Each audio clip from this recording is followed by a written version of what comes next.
வெள்ளை சட்டை போட்டு 4 ரீல்ஸ் போட்டாலே தலைவரா? யாரை சொல்கிறார் அண்ணாமலை?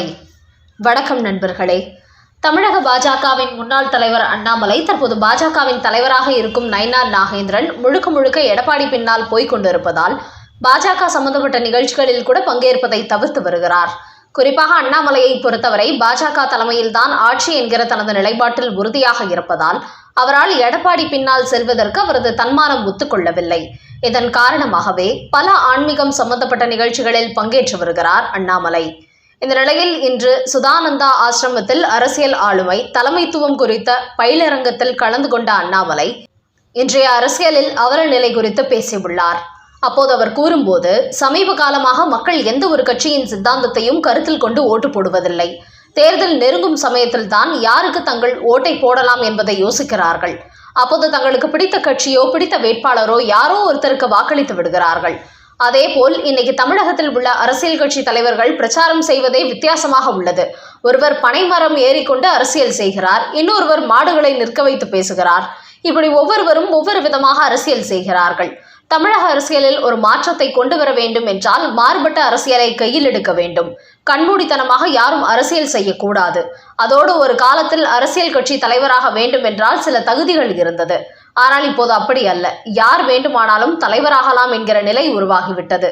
இன்னும் சொல்ல போனால் வெள்ளை சட்டை போட்டுக்கொண்டு 4 ரீல்ஸ் போட்டாலே தலைவராகி விடுகிறார்கள். இப்படி இருப்பதனால்தான் மக்களுக்கு அரசியல் தலைவர்கள் மீதான மதிப்பு மரியாதை என்பது போய்விட்டது. அதோடு அரசியலுக்கு வரும் பெரும்பாலானோர் சமூக நோக்கம் என்பது இல்லாமல் சுயநலத்துடன் அரசியல் களத்துக்குள் வருகிறார்கள்.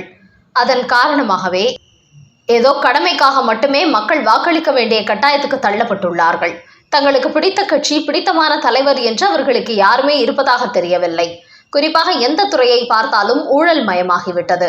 அரசியல் கட்சிகளின் அராஜகம் நாடு முழுக்க இருந்து கொண்டிருக்கிறது.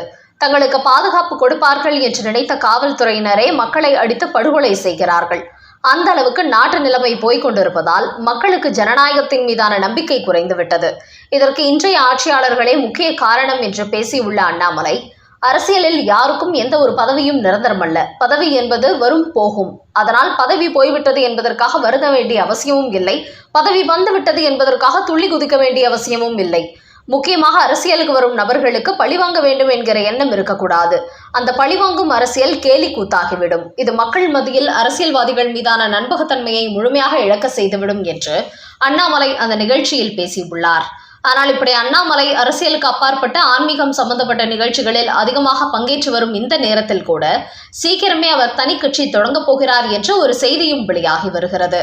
ஆனால் அதற்கு அவர் எந்த ஒரு மேடையிலும் மறுப்போ அல்லது விளக்கமோ கொடுக்கவில்லை. இந்த நேரத்தில் இந்த மாதம் 20ஆம் தேதி தேசிய பாஜகவில் அண்ணாமலைக்கு பொதுச் செயலாளர் பதவி கொடுக்கப்பட இருப்பதாக டெல்லி வட்டாரங்களிலிருந்து தகவல்கள் வெளியாகி உள்ளன. என்றாலும் அண்ணாமலை அது குறித்தும் யாரிடத்திலும் எந்த ஒரு கருத்தும் தெரிவிப்பதில்லை. முழுக்க ஆன்மீக சிந்தனையுடன் சனாதானம் சம்பந்தப்பட்ட கருத்துக்களை அவர் தொடர்ந்து வெளியிட்டு வருகிறார் என்பது குறிப்பிடத்தக்கது.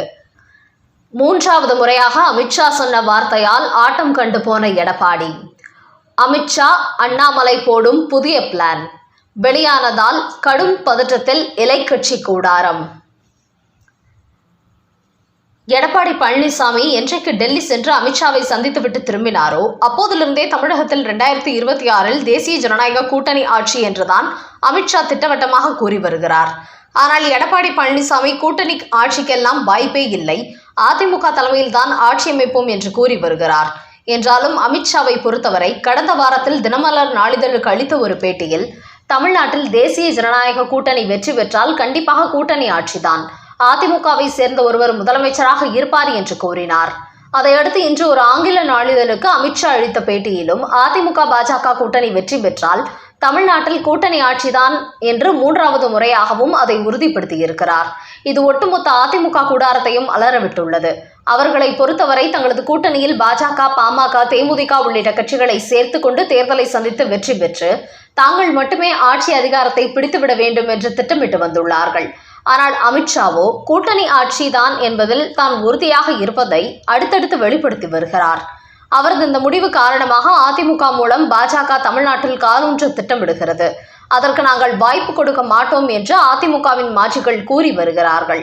இந்த நேரத்தில் அதிமுகவை சேர்ந்த ஒரு அணியினர் எடப்பாடி பழனிசாமி டெல்லிக்கு சென்றபோது கூட்டணி ஆட்சி என்று டீல் போடாமல் அமித்ஷா இப்படி திரும்ப சொல்ல மாட்டார். அதிமுக கூட்டணிக்கு கட்சிகளே வரவில்லை என்பதால் பாஜகவை எப்படியாவது இழுக்க வேண்டியது என்பதற்காக எடப்பாடியே இதற்கு ஒத்துக்கொண்டு இருக்கலாம்.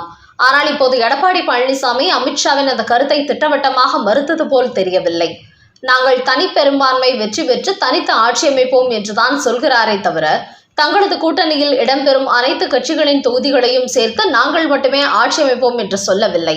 அதனால் கடந்த தேர்தலில் திமுக தனி பெரும்பான்மை தொகுதிகளை கைப்பற்றியது போன்று எடப்பாடி பழனிசாமியும் கைப்பற்றினால் மட்டுமே அவரால் தனித்து ஆட்சி அமைக்க முடியும். இல்லை என்றால் கண்டிப்பாக கூட்டணி ஆட்சிதான் என்று அதிமுகவின் மாஜி அமைச்சர்கள் பலரும் கூற தொடங்கிவிட்டார்கள். அதோடு கடந்த கால தேர்தலை போன்று பாஜகவுக்கு இந்த முறை குறைவான தொகுதிகளை கொடுத்தால் ஏற்றுக்கொள்ள மாட்டார்கள். 3% வாக்குகள் பெற்று வந்தபோது 20 தொகுதிகள் கேட்டார்கள். இப்போது பாஜக 11.5% ஓட்டுகளை பெற்றுள்ளார்கள். அப்படி இருக்கும்போது கண்டிப்பாக அதிகப்படியான தொகுதிகளை கேட்பார்கள். அதனால் கூட்டணி கட்சிகளே 70 முதல் 80 தொகுதிகள் வரை கைப்பற்றி விடுவார்கள். அப்படி இருக்கும்போது என்னதான் ஆளுங்கட்சிக்கு எதிரான அலை வீசினாலும் அதிமுக அதிக தொகுதிகளில் வெற்றி பெறுவது என்பது நடக்காத காரியம். அதோடு நடிகர் விஜயும் அரசியல் களத்துக்குள் வந்து ஓட்டுகளை பிரிப்பதால் 2026 சட்டமன்ற தேர்தலில் எடப்பாடி பழனிசாமி தனி பெரும்பான்மை பெற்று ஆட்சி அமைப்பதெல்லாம் அத்தனை சுலபமான காரியம் அல்ல.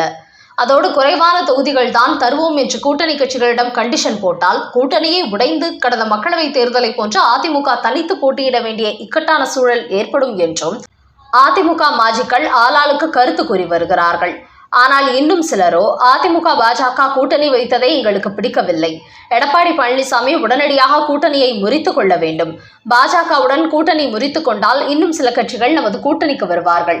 அதனால் தனி கூட்டணி அமைக்கலாம் என்று எடப்பாடியை வலியுறுத்த தொடங்கிவிட்டார்களாம். இப்படி அதிமுகவில் தற்போது 2 விதமான கருத்துகள் ஓடிக்கொண்டிருக்கிறது. ஆனால் அமித்ஷாவை பொறுத்தவரை எந்தவித சலசலப்புகளுக்கும் கருத்து சொல்லாமல் கூட்டணி ஆட்சி என்று தனது நிலைப்பாட்டில் உறுதியாக இருந்து வருகிறார். அதனால் அவரது இந்த டீலுக்கு ஒத்துக்கொண்டால் மட்டுமே அதிமுக பாஜக கூட்டணி தொடரும். இல்லை என்றால் எடப்பாடி பழனிசாமி கூட்டணியை விட்டே வெளியேறி தனி கூட்டணி தான் அமைக்க வேண்டும். அதே சமயம் அப்படி எடப்பாடி பழனிசாமியை நம்பி அதிக கூட்டணிக்கு செல்ல எந்த கட்சிகளும் தயாராக இல்லை. குறிப்பாக விஜய் கூட அதிமுகவை ஒரு பொருட்டாகவே நினைக்கவில்லை என்றுதான் கூறுகிறார்கள். அதிலும் புதிதாக தொடங்கப்படும் கட்சிகள் திமுக அல்லது அதிமுக கட்சிகளின் கூட்டணியில் இணைந்தால் அந்த கட்சிகள் அத்தோடு காணாமல் போய்விடும் என்பதனால் விஜயை பொறுத்தவரை தனது தலைமையில் தனி கூட்டணி என்பதில் உறுதியாக இருப்பதாகவும் கூறுகிறார்கள்.